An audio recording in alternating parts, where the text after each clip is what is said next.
welcome to another bonus episode. I'm Bruce Outridge, and today we are going to talk about just getting started. And the reason is that on Thursday we have an awesome interview about somebody just getting started, and this just pumped me up, and I'll tell you why in a few minutes. But the best way to get started, I thought, for this bonus episode, most people they think they got to have it perfect, right? So I've got 2 podcasts out, and when I started podcasting, I actually didn't start podcasting for any other reason that I wanted to help people. And actually, it wasn't even this podcast; it was the one in my trucking industry that I have called the Lead Pedal Podcast, where I was trying to help drivers. And I had information. I was doing consulting and speaking on leadership for truck drivers. And I thought, how can I put this out? And I was going to actually do a video series. And I thought, okay, a video series would be great. Problem is that truck drivers are driving 13 hours a day. They're not watching videos, or at least they shouldn't be watching videos. So I thought a podcast is the best way to do this.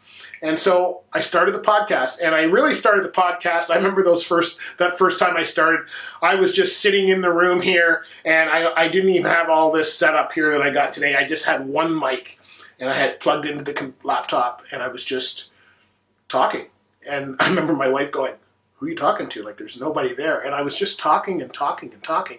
And she said, it sounded like there was a couple people in the room having a conversation. Well, it was just me. And I was trying to make it sound conversational, and it's got started. And then over the time, I decided to mix it up a little bit by having more interviews, and it's changed almost to it's mostly interviews now. If you've listened to that podcast at all, it's mostly interviews. And so the same with this one here. When I started, it was me offering some information on marketing or what have you and things that I have done. And now it's turned into, I had some interviews on right from the beginning on this one because I wanted it to be an interview show, but it's turning into its own thing as well. And so we're always that's why we have these bonus segments, right? We're just trying to make it we're trying to give you as much value, trying to keep it interesting, trying to change it up, so all these things.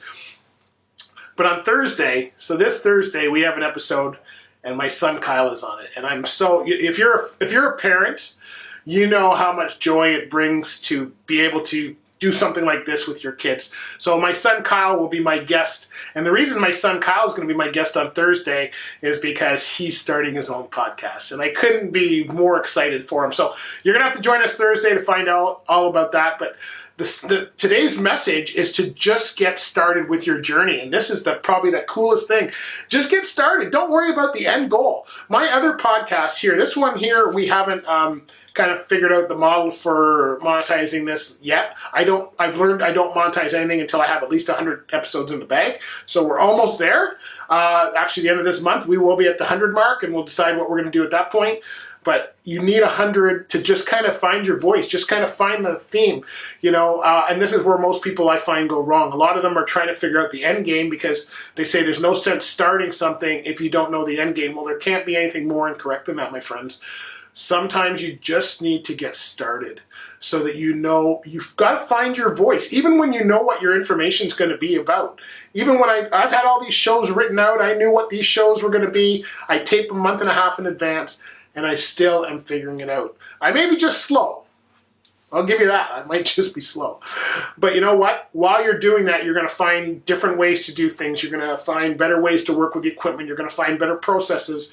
And sometimes getting started is the best thing you can do. It's like when you're starting out as a job, right? My first job, okay, never mind the paper route at 12, but my first job at the age of 14 was cooking burgers. That's right. I worked in A&W, flipping them burgers. And I remember every time the boss was from out west, he was a country boy, and I'm a city guy, and he said, "Bruce," every time a bunch of cars drove in at the same time, he'd say, "Put a herd on." I didn't know what a herd was, but that meant put more than one hamburger on. You had to put like a whole bunch, like a herd. So, and a herd, I guess, is beef. I don't know. He was from BC. You had to be out that way to understand all that lingo. I wasn't out that way, but I did understand putting a herd on, which means put a lot of stuff on, put more fries on, put more burgers on, all that kind of stuff. That's what you do at A&W. But you know what it taught me? I had a ton of fun there. At the age of 14, I had a ton of fun. I made some good friends there. We used to go to concerts. We had a good time. But I found out that cooking burgers and running an A&W is not going to be what I want to do for a living. Now, there's nothing wrong with that if that's what you do for a living. There's some awesome restaurant out there, but every time I go into a restaurant, and I went from A&W to I want to call it fine dining. If you're in the Ontario area here, Canada, you probably know the Keg restaurants. They're a chain of steak restaurants across the country, across the province anyway. I'm not sure if they're out in the country or not. But I tried that. So I went from A&W to line cook at this, I forget what the restaurant was called. I think it was called the Corkscrew, which is now turned into the Keg. And I did not like it. I did not like the rules. Everything had to be plated a certain way. I did not like any of that stuff. It was long hours. And I said, this isn't for me. So if I hadn't tried that, if I hadn't gotten started with that, I wouldn't have known to do that. And so that's why it's important for you, whether you're a teenager today wondering what your career is going to be, or you're 50 years old going, I think I'm going to start a business. If you don't get it started, you will never know. So the best thing to do is, if you're not sure, start it while you're still employed somewhere else and work it part-time. That's what I did with my art business. I did that for part-time for 3 years before I decided I'm going to give this a shot, and we're still doing it 12 years later. So get started. My son is just getting started. He hasn't figured out the whole monetization thing or anything like that, but he knows he wants to do a podcast. And like father, like son, we both like to talk. Hey, so join us next week. You're going to find out his story and how he got started with that. And my friends, if you're wondering what you're to do next, whether it's for business or a career or just for your own enjoyment, just get started with something. You'll figure out real quick whether you like it or not. See you on Thursday. Bye.